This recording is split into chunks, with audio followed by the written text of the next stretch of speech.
You get to face a lot of young man. You got a long journey ahead of you because you're going to find out that while your dad did a lot of to you, you're going to have to make it on your own. Because this world we live in is tough. It's tough. It will beat you down. The world and the life that we live in is the ultimate competitor. The world's tough. The world's tough. It will try to take you out. It will find your weakness and it will just hammer you. So it's time to get back to work. Get back to work. Stop hearing yourself talk. Get off the podcast. Don't be on social media too much. Cut out all the fucking noise. Get back to the fucking mental lab, because that's where the knowledge came from. You need to get to a point in your life where there's nothing can hurt you because you know exactly who you are. You've faced your demons. You were able to hear all your past traumas. You were able to listen to them. You're able to say, okay, now I can now talk to people about what I went through. I'm no longer embarrassed. I'm no longer ashamed. Being ashamed is one of the biggest things that kill people nowadays. In their minds, kill them from moving forward. I'm ashamed of myself. Don't ever be ashamed of anything you've done in your life. Face it, fix it, make it better. Everything I need is in my mental lab. Everything. Because I'm in constant study of myself. And I know what needs to be conquered because I'm constantly going through what I don't like, what I'm not comfortable with. I know, and only I can fix these problems because I have to face these problems. Unchosen suffering is going to happen, right? So the only thing that you can do is have some chosen suffering to prepare for it. It's the only thing you can do. That's the only thing you can practice for the unchosen suffering, is have chosen suffering. Do something that sucks every day. I'm not trying to send a message of run 200 miles, be the baddest motherfucker in the world, but be tough. You better have a part about you that's tough, a part about you that can break down situations and get better. And break down situations very quickly within some trauma in your life, some devastation in your life, because it's gonna come. The devastation, the trauma is gonna come, and you can't allow that to become a Jersey barrier. It can't be a Jersey barrier. It has to be something that you can maneuver through very quickly and move forward. That takes a lot of toughness. There are a lot of people, when you die, they figure out why you died. They figure out how you died in the autopsy. But we never do a live autopsy to figure out why we're dying while we are alive. And I was dying. I was living every day, but I was really dead. And so I figured it out. And once I figured it out, I was able to reborn. I was able to be reborn. You must take this knowledge that you learn from all this shit is knowledge. So I'm just trying to give people that strength to go in the archives of your life. Because while you're probably f***ed up, it's probably something happened to you in your life. Go through the archives, dig it up, study it, and then use it for yourself. That's the main purpose for me right now. You need to be better here, you need to be better here, you need to overcome this, overcome that. And people need to have purpose to get up. They need purpose to perform. You need to get to a point in your life where there's nothing on the docket. There's no 5K, there's no, I'm gonna get into school to be this or that, and still perform to the highest level. Because what people don't get is one day that thing's gonna come up. And if you're not constantly performing without purpose, you're not gonna be ready when the time comes. It's this magical thing, purpose, that we're all looking for. But what's funny about it all is that we need these things to perform, but we don't take a second to realize the purpose is always there.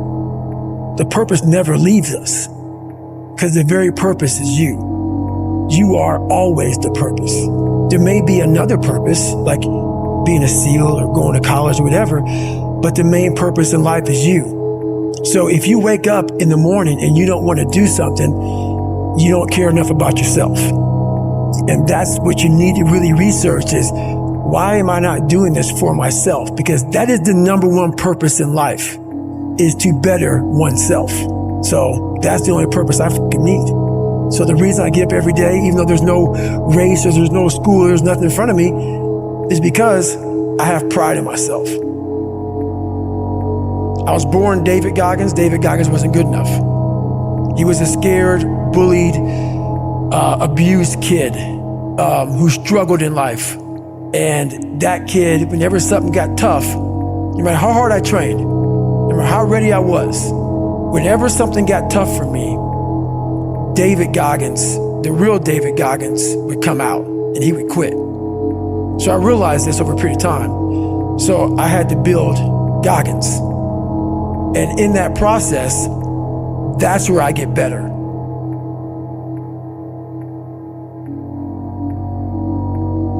I get better when I'm digging holes in the ground, when I'm waking up early knowing I don't have to do these things. That's where I get better. So it's important to stay hungry. It's important to stay hungry, but it's important more to stay humble within that hunger.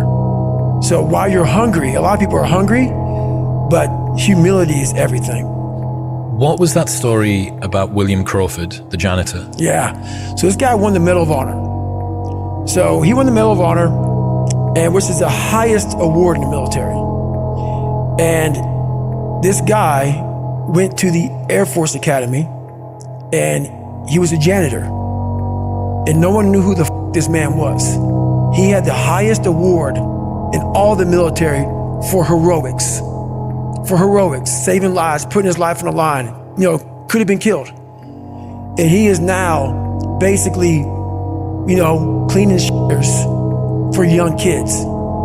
And we can all imagine how that probably went. There's probably some, little bit of taunting here and there. And he just sat there and cleaned the shitter. So that's why he's in my trained humility part, because for this man to be at the level he was and have that kind of humility to go, I'm a Medal of Honor winner, but I'm gonna put that in my closet, and I'm gonna pick up my broom and dustpan, and I'm gonna pick up, this rag and clean this for these young men. That right there is amazing for me, man. That's where you grow. That's growth, huge growth. And also it shows that he was doing his job. He was a servant.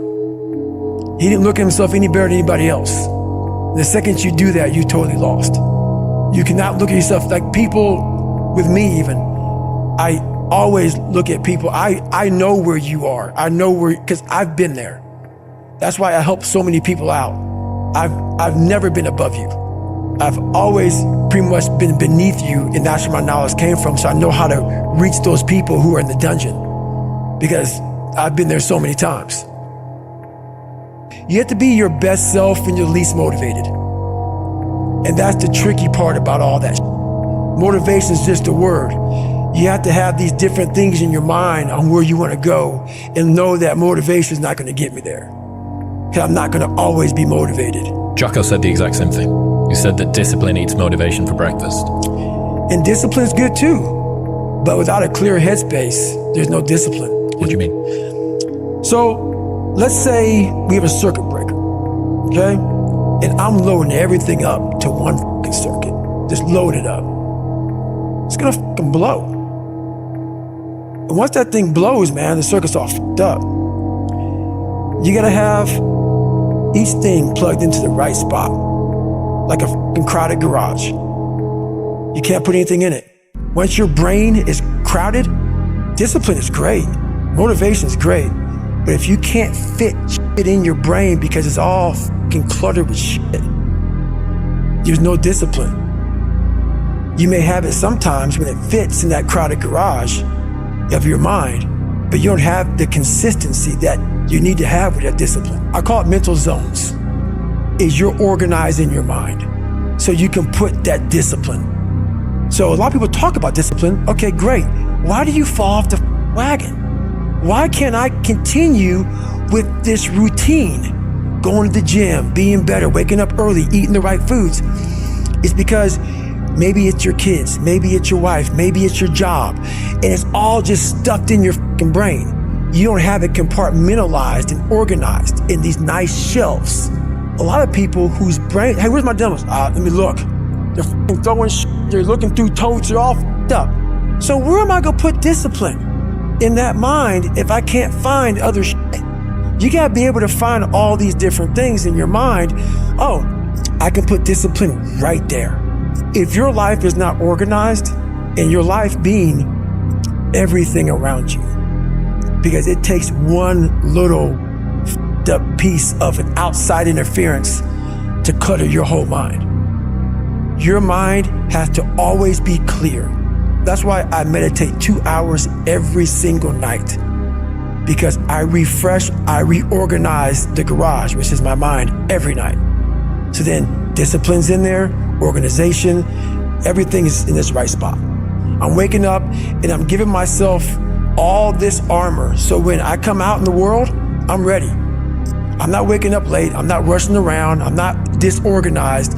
So when I wake up, I'm ready to go. Why is the truth so important? You have to have the truth to have a starting point. And your true self is found in that very uncomfortable zone. We all look for toughness. We all want it. But we look for it in a comfortable environment.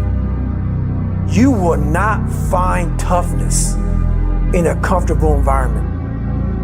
Those of you who are listening to this, you will not find it. The only way you find it is to drown yourself in a position where you're just out of sorts, where you can't swim and you're drowning. Where you're drowning. When you say, you know what, man? Dad. Once you come face to face with who you are, you have a starting point. It's in our head saying, you know what, man? Dude, you're not doing shit. You're wasting a bunch of percentage here. In this other 80% is suffering, pain, failure, self-doubt, darkness, and then a whole bunch of light. But to get to this light, you gotta go through all of this shit. You're not succeeding, you're not achieving.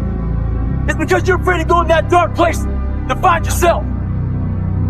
You're setting goals you know you can reach. And when you do that, that fear, that insecurity, that doubt, that's where you grow. You must always set goals that you think you cannot achieve. And in there you get better.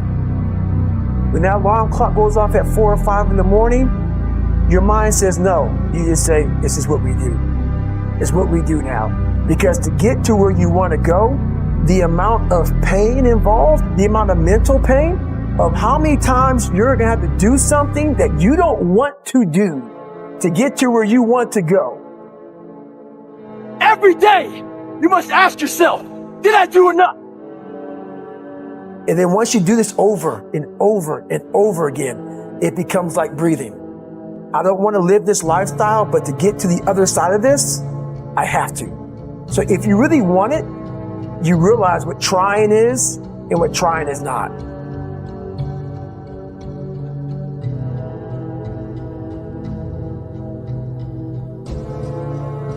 Your brain is the most powerful weapon in the world. Once you put away your phones and your computers and all that shit we have nowadays,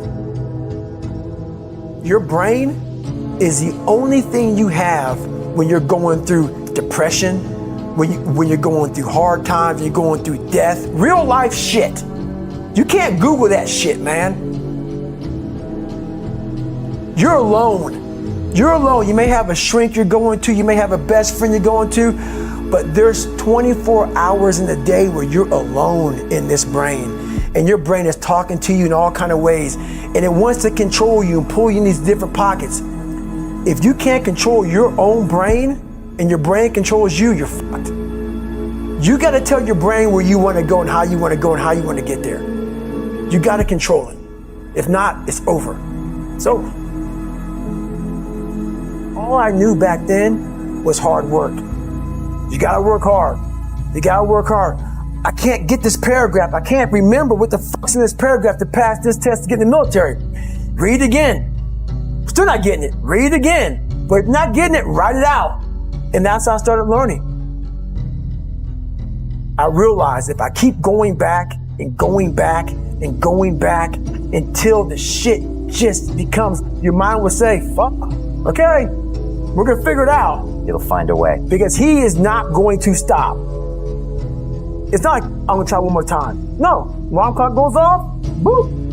We're going back. I can't read right, we're going back. I gave myself no way out, and my mind realized that.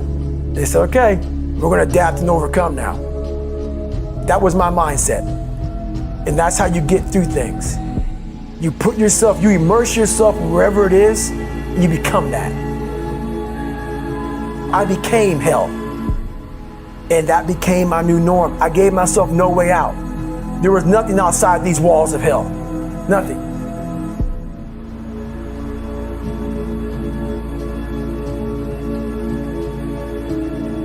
I watched this segment on TV about these guys going through Navy SEAL training. And I couldn't even, I wasn't a great swimmer. I was afraid of the water, all this crap, man. I saw these guys just quitting. But at the very end, it says 22 guys. This commanding officer's up there and he gives this great speech. So I started visualizing me being the 23rd guy, sitting there with these guys. I said, man, if I could feel that, that would change my life. And what was that feeling you wanted so bad? Respect, accomplishment? No, victory. I wanted to win. Not like beat somebody else. It wasn't about that. I just wanted to go the distance. Everything in my life, when something got hard, I quit. I had to work harder than you, so I quit. Like, man, if I could just go that distance, that extra mile, to just go, just to finish. I want to finish. I want to feel victory. And victory for me wasn't winning, it was just finishing. So I said, you know what? If I could feel like these guys feel, it would change my life. And literally, I started feeling victory just by putting myself in the battle. I started realizing, man, just by going to war with myself every day and putting these challenges and these goals and these obstacles, these insurmountable obstacles, now we can move from there. But if you look at it as, man, I'm broken and I'm still here. And I'm fighting, and I'm gonna find a way to get through this because I have no other place to go. It gives you a lot of power. And no one really finds themselves without going through trials, tribulations, suffering, accountability. And accountability is suffering. Being accountable every fucking day for doing right for yourself, for the people next to you, it's miserable. The more I did this, the more I gained confidence. And then the more I gained confidence, the more I realized, fuck these Navy SEALs, man. These guys can't do what I'm doing right now. I had no coach, had no trainer, had no money. I didn't know how to lose weight. I had no knowledge of what I was doing. I was just working. I was just sacrificing. But I would have never found these tools if I didn't put myself in a very uncomfortable place. And your true self is found in that very uncomfortable zone. That's where he came from. He came from all these fucked up obstacles, and now he's there. So everybody goes, how do you do that? You know exactly how to do that.